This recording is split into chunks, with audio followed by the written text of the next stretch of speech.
जय श्री कृष्ण विद्यार्थी मित्रों। चलो आज अपने धोरण 6 ना गणितમાં આપણે સ્વાધ્યાય 5 આપણે બાકી રાખેલું હતું।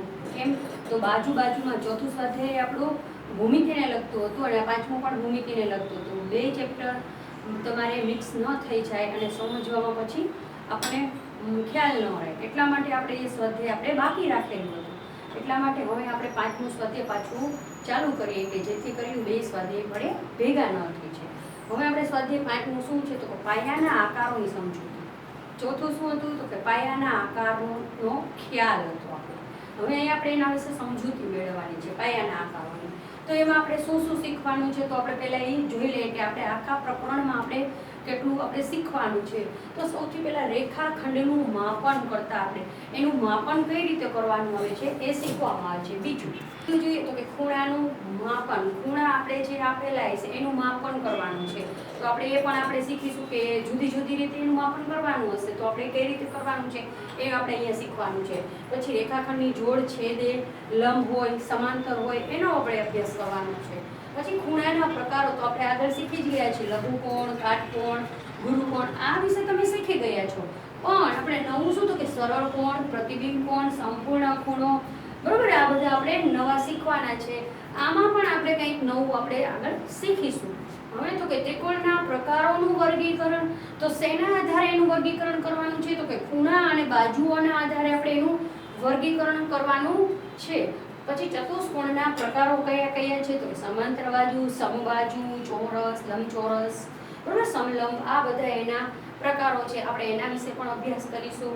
પછી 3D આકારો, 3 ડાયમંડ્સ એટલે કે ઘન આકાર, લંબઘન, નળાકાર અને શંકુ આકાર, આપણે એનો પણ અભ્યાસ કરીશું। પછી ત્રિકોણીય પ્રિઝમ, ત્રિકોણીય પિરામિડની વાત આપણે શીખવાની છે।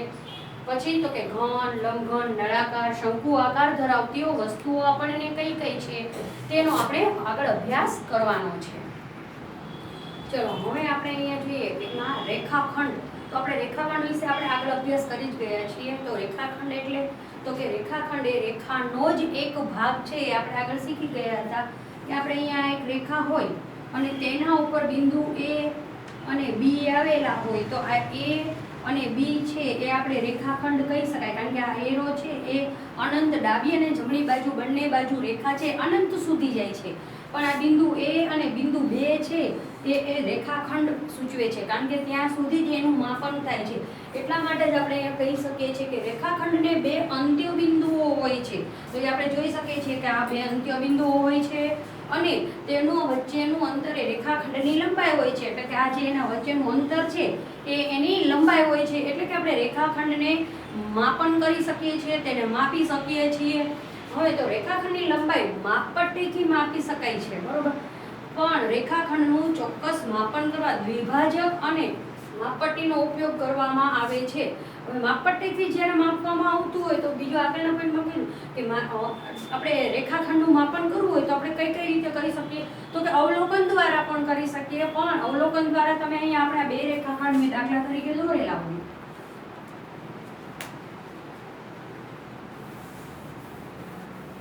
અહીંયા આપણે જોઈએ કે અહીંયા આપણે રેખાખંડ AB દોર્યો, બરોબર, અને અહીંયા હું રેખાખંડ CD દોર્યો। હવે તમે આમ જોઈને કહી શકો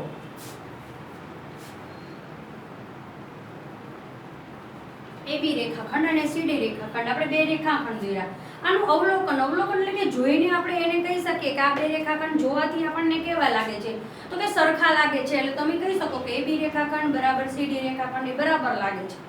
પણ આ પદ્ધતિ છે જે અવલોકન દ્વારા માપનની પદ્ધતિ છે એ યોગ્ય નથી, કારણ કે જો આપણે માપીએ ને તો આનું માપ અને આનું માપ બંનેનું માપ આપણને અલગ અલગ મળે છે, બરોબર। એટલે આમ દેખાવમાં આપણને બે સરખી હોય પણ એમાં નોર્મલ આમ તો મીમીમાં ફેર આવતો હોય, સેન્ટીમીટર હોય તો એમાં પાછળ મીમી આવતા હોય તો એમાં મીમીમાં પણ આપણને ફેર મળે, તો એનું ચોક્કસ માપન થઈ શકતું નથી અવલોકન દ્વારા। પછી તો કે ટ્રેસિંગ દ્વારા એની આપણે આવે છે કે કોઈ પણ એક રેખાખંડનું આપણું ટ્રેસિંગ કરી અને પછી બીજા ઉપર એને માપન કરીએ તો એ રીતે થાય। પણ આપણે આ પદ્ધતિ છે ટ્રેસિંગ દ્વારા, એ પદ્ધતિ પણ આપણે ખૂબ જ લાંબી પડે, કારણ કે આપણે ઘણી વખત માપન કરવાનું થતું હોય તો દરેક વખતે આપણે એને ટ્રેસિંગ કરવા માટે આપણે કાગળ છે એનો યુઝ કરવો પડતો હોય અને માપન એમાં લખવું પડતું હોય, એટલા માટે એ પદ્ધતિ પણ આપણી થોડીક લાંબી અને અઘરી છે. હવે તો કે અહીંયા આગળ જોઈએ તો કે ત્રીજી પદ્ધતિ શું છે તો કે માપપટ્ટી અને દ્વિભાજક દ્વારા. તો માપપટ્ટીથી માત્ર માપપટ્ટી તમને એમ થાય કે માપપટ્ટીથી જ માપી શકાય, દ્વિભાજક કરતા હજુ તો એક વાત આગળ એ કહેવાની હતી કે દરેકે હવે આ સ્વાધ્યાય ચાલુ થયું છે આપણે, બરોબર? તો એમાં તમારે દરેકે કંપાસ જે પૂરા સાધનો હોય તેવો કંપાસ બધાએ જ લઈ લેવાનો છે, કારણ કે આમાં તમારે દરેક સાધનોની જરૂર પડશે, બરોબર? એટલે કે અહીંયા જે આપણે માપપટ્ટીથી, તો હવે આપણે માપનની વાત કરીએ તો કે ત્રીજી પદ્ધતિ હતી એ કઈ હતી તો કે માપપટ્ટી અને દ્વિભાજક દ્વારા આપણે એનું માપન કરવાનું. તો તમને તો એમ થાય કે માપપટ્ટીથી તો થઈ શકે, તો દ્વિભાજકની શું જરૂર? પણ એમાં પણ માપપટ્ટીમાં પણ ઘણીવાર એવું થતું હોય છે કે આપણે માપપટ્ટી હોય તો એ આપણી કોઈ જાડી હોય, એના અંગ જાડી હોય એટલે એના અંગ કેવા હોય? જાડા જાડા હોય, અને સહેજ છૂટા હોય. પાતળી હોય ને તો એમાં અંગ પણ પાતળા પાતળા હોય, બરોબર? એટલે બંનેમાં એ તફાવત આવે છે માપનમાં. તો તમે એક માપપટ્ટીથી એક આપણને ઓલું થાય, માપન યોગ્ય રીતે થઈ શકે નહીં. પછી તો કે માપપટ્ટીમાં આપણે અહીંયા તમે ત્રાસી નજરે જોવો ગમે તે બાજુથી તો પણ તમને અંક છે એ બરાબર આપણને દેખાતા હોતા નથી, એટલે આપણે એ પણ માપન આપણને ચોક્કસ માપન આપણે આપી શકીએ નહીં. એટલા માટે અહીંયા દ્વિભાજક આપણને અહીંયા શબ્દ આવ્યો કે દ્વિભાજક અને માપપટ્ટીનો ઉપયોગ કરવાનો. એટલા માટે પહેલા દ્વિભાજક કીધું અને પછી આપણને માપપટ્ટીનો ઉપયોગ કરવાનો. કેમ? તો કે પહેલા તો દ્વિભાજક એટલે શું? તમારી કંપાસ પેટીમાં દ્વિભાજક કયું હોય તો કે તમારા સ્ટીલના બે પરિકર તો બધાને ખબર જ છે, બરોબર? કે પરિકર એને કંઈક પેન્સિલ લગાવી અને તમે સર્કલ કરવા માટે એનો યુઝ કરો છો, એને આપણે પરિકર કહીએ છીએ. બીજું જે એક એવું સ્ટીલનું સાધન બે અણીવાળું આવે છે એને આપણે દ્વિભાજક કહીએ છીએ. એનાથી આપણે તમને એનાથી કેમ માપ કરવું? તો આપણે તમારે અહીંયા રેખાખંડ આપેલો હોય, તમારે બે સ્ટીલની અણી ક્યાં રાખી દેવાની? અહીંયા એવી રીતે ખોલવાનું. ધ્યાન રાખવાનું કે સ્ટીલની અણી છે એ તમને લાગી ન જાય હાથમાં, બરોબર? એ રીતે આપણે શાંતિથી ખોલવાનું અને શાંતિથી આપણે બંને છેડા છે બિંદુ ઉપર ગોઠવવાના. ત્યારબાદ એને ઉપાડી અને આપણે ફૂટપટ્ટી ઉપર 0 અંક આવે એ રીતે, અને પછી બીજું ક્યાં અંક આવે છે એ આપણે જોઈ અને આપણે એનાથી સરસ રીતે ચોક્કસ માપન કરી શકીએ છીએ. હવે આગળ જોઈએ કે માત્ર અવલોકનથી રેખાખંડની લંબાઈનું અનુમાન ન થઈ શકે, જે આપણે આગળ જ સમજાયું કે માત્ર અવલોકન કરીને આપણે યોગ્ય માપન કરી શકતા નથી. હવે રેખાખંડના માપનમાં આપણે કીધું એ જ રીતે કે માપપટ્ટીની વધુ પડતી જાડાઈ આપણને ખોટું માપ આપે છે, અને આપણી આંખ લંબ દિશામાં રાખી માપન કરે તે જરૂરી છે. આ લંબ દિશા એટલે શું? તો કે તમારે આ ફૂટપટ્ટી ઉપર માપન કરવાનું છે રેખાખંડનું, બરોબર? તો તમે અહીંયા 0 ઉપર આ ફૂટપટ્ટી ગોઠવેલી હોય અને પછી અહીંયા તો કે તમારી આંખ છે એ ફૂટપટ્ટી પર આમ સરસ મજાની આ લંબ એટલે કે 90 અંશના ખૂણા ઉપર તમારી આંખ અને ફૂટપટ્ટી સીધું એકદમ આપણો અંક જ્યાં માપન થતું હોય ત્યાં આપણી આંખ બરોબર એક્ઝેક્ટ લંબ થતી હોય એ રીતે માપન કરે એ એકદમ સરસ અને ચોખ્ખું મળે. પણ ઘણી વખત એવું થતું હોતું નથી, એટલા માટે આપણે દ્વિભાજકનો ઉપયોગ કરતા હોઈએ છીએ. આગળ જોઈએ તો કે કોઈ પણ ત્રિકોણમાં બે બાજુઓના માપનો સરવાળો હોય હંમેશા ત્રીજી બાજુના માપ કરતાં આપણને વધુ જ મળે છે. એ પણ આગળ આપણે અભ્યાસ કરીશું.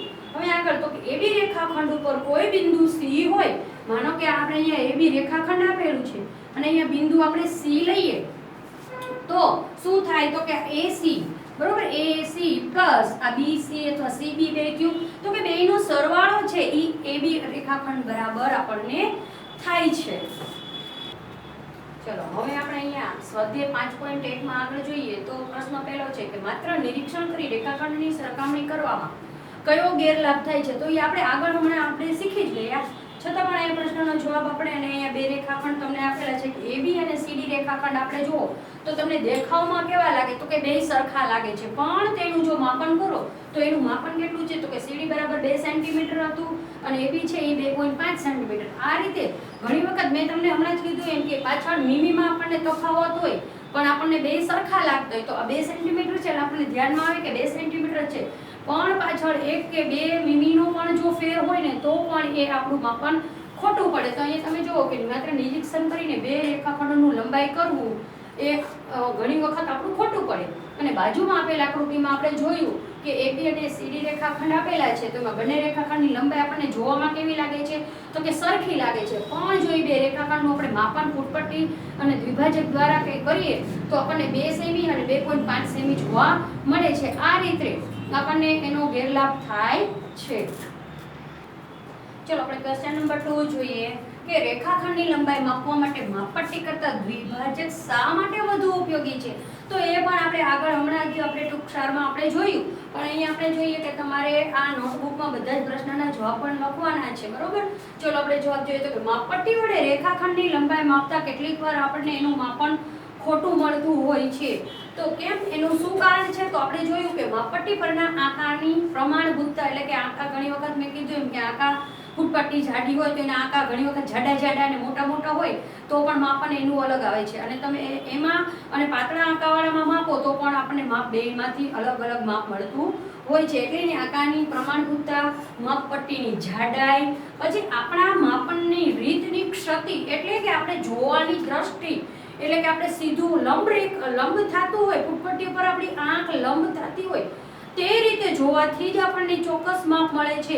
ઘણી વખત આપણે ફૂટપટ્ટી આમ ત્રાંસી નજરે જોઈએ કે કેટલું માપ આવ્યું, તો એ આપણને માપ યોગ્ય દેખાતું હોતું નથી. એ રીતે આપણે એની ક્ષતિ કારણભૂત બને છે ખોટા માપનું એમ. હવે આમ રેખાખંડનું સાચું માપન કરવા માટે દ્વિભાજકનો ઉપયોગ કરવામાં આવે છે. એ આપણે આગળ જોયું એ રીતે કે દ્વિભાજક વડે રેખાખંડનું ચોક્કસ માપ મળે છે. તો કે કેવી રીતે? તો કે દ્વિભાજકના મેં કીધું એમ કે બે સ્ટીલની અણીવાર, આપણે સ્ટીલનું અંદર આપણે જે કંપાસમાં સાધન આવે છે એને આપણે પહેલા રેખાખંડ ઉપર ગોઠવવાનું, અને ત્યારબાદ એને ઉપાડીને આપણે ફૂટપટ્ટી ઉપર 0 અંક ઉપર રાખવાનું, અને બીજો કયા અંક આવે છે એ જોવાથી આપણને રેખાખંડના અંત્ય બિંદુ વાળું આપણને ચોક્કસ માપ મળી રહે છે. આ રીતે આપણે દ્વિભાજક વધુ ઉપયોગી બને છે. ચલો આપણે દાખલા નંબર 3 જોઈએ તો કે કોઈ રેખાખંડ આપણે દોરવાનો છે, તેને AB આપણે નામ આપવાનું છે કે AB રેખાખંડ. હવે કોઈ બિંદુએ C ને A અને B વચ્ચે રેખાખંડ ઉપર આપણે દર્શાવવાનો છે કે જેથી AB રેખાખંડ, BC રેખાખંડ અને AC રેખાખંડની લંબાઈ માપવાની. અને પછી તો કે શું AB આપણને આપેલા છે એ AC + CB થાય છે. એ આપણે આગળ હમણાં જ આપણે શરૂઆતમાં જે પોઈન્ટ પર બધા લખ્યા કે આપણે શું શીખવાનું છે એમાં આપણે આ આવ્યું જ હતું કે AB = AC + CB થાય જ. તો આપણે કેવી રીતે? તો અહીંયા આપણે જોઈએ તો સૌથી પહેલા આપણે શું કરવાનું કીધું છે? એક રેખાખંડ AB દોરવાનું કહ્યું છે. તો આપણે અહીંયા રેખાખંડ AB દોરીએ, નામ આપી દે કે AB રેખાખંડ. પછી શું કીધું છે? તો કે કોઈ બિંદુએ C ને A અને B ની વચ્ચે આપણે રેખાખંડ ઉપર દર્શાવવાનો છે. તો આપણે અહીંયા દર્શાવી દઈએ કે C બિંદુ ઉપર આપણે, બરોબર, એક AB રેખાખંડ ઉપર આપણે C બિંદુ લઈએ. હવે આપણે આ જે AB રેખાખંડ દોર્યો છે એ આપણે કેટલી માપનો દોર્યો છે? તો અહીંયા લખીએ કે અહીં AB રેખાખંડ એ 5 સેમી નો દોરેલ છે. તેના પર બિંદુ C આવેલ છે.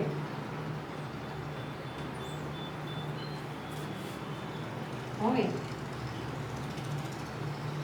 AC રેખાખંડ, CB રેખાખંડ માપીએ. હવે આપણે આનું માપન કરવાનું છે કે AC રેખાખંડ અને આપણે CB રેખાખંડનું માપ કરવાનું છે. તો અહીંયા AC રેખાખંડ બરાબર 2 સેમી અને CB રેખાખંડ એ 3 સેમી માપનો જણાય છે. આપણે ફૂટપટ્ટીથી માપીએ તો આપણે આ જે માપ લીધું છે એ આપણે 2 સેન્ટીમીટરનું થાય છે, અને અહીંયા આપણે CB રેખાખંડ છે એ આપણું 3 સેન્ટીમીટરનું થાય છે. તેથી AB રેખાખંડ બરાબર AC રેખાખંડ પ્લસ CB રેખાખંડ થાય છે. એટલે કે અહીંયા આપણને ખબર જ છે કે AB રેખાખંડ હતો એ કેટલો હતો? તો કે 5 સેમીનો. એટલે કે અહીંયા 5 બરાબર, અને AC રેખાખંડ કેટલો આવ્યો? તો કે 2, અને અહીંયા CB કેટલો આવ્યો છે આપણો? તો કે 3. એટલે કે આપણને અહીંયા થઈ ગયું કે 5 બરાબર 5 સેમીનો. એટલે આપણે અહીંયા આપણું આ સાબિત થઈ જાય છે કે AB અને BC છે.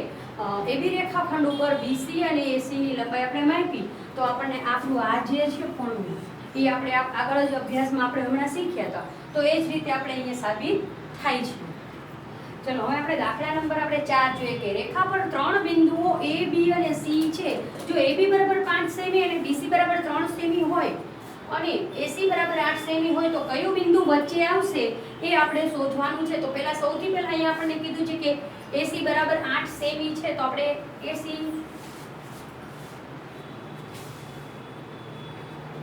આપણે દોરીએ કે AC બરાબર આ છે એ 8 સેન્ટીમીટરનો આપણે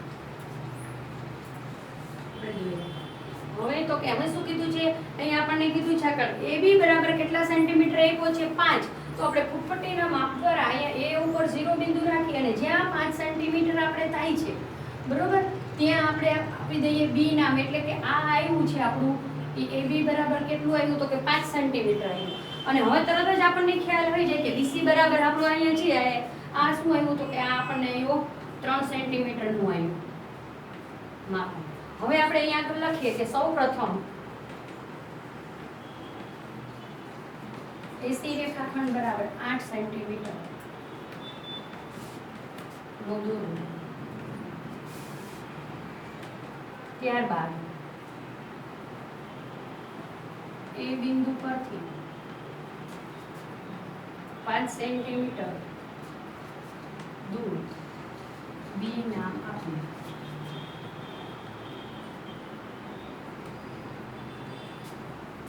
આમ AB રેખાખંડ બરાબર 5 સેમી મળે. હવે આપણે એ રીતે આ બી આપણે સીધું આપણને ખબર જ હતી કે આ 5 સેન્ટીમીટર દોરો પાછળ ઓટોમેટિક આપણો BC છે એ 3 સેન્ટીમીટરનો થાય. તો કેવી રીતે કે આપણને AC આપણને દોરવાનું કીધું તો 8 સેન્ટીમીટરનું, એમાંથી આપણે માપીને 5 સેન્ટીમીટરનો દોરી લઈએ તો આપણને BC કેટલો મળે તો કે આપણને 3 સેન્ટીમીટરનો મળે. એટલે કે AC રેખાખંડ બરાબર AB રેખાખંડ પ્લસ BC રેખાખંડ. પણ આપણને એ BC રેખાખંડની આપણને ખબર હતી જ નહીં બરોબર, તો આનું શું કરવાનું આપણે શોધવાનું હતું. એટલે કે BC રેખાખંડ બરાબર AC રેખાખંડ માઇનસ AB રેખાખંડ. એટલે આપણને BC રેખાખંડ આપણને મળી જાય. એટલે કે આપણે અહીંયા તો BC રેખાખંડ આપણને શું આવ્યો તો કે BC રેખાખંડ AC આવ્યો 8 માઇનસ AB રેખાખંડ કેટલો હતો તો કે 5. એટલે કે BC રેખાખંડ બરાબર આપણનો કેટલો મળ્યો તો કે 3 સેન્ટીમીટરનો. એટલે આ રીતે આપણને કીધું કે હવે શું શોધવાનું કીધું તો કે કયું બિંદુ બાકીના બેની વચ્ચે હોય.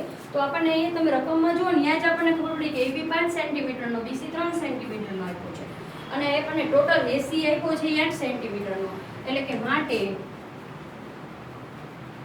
A અને C ની વચ્ચે B બિંદુ આવેલું હોય.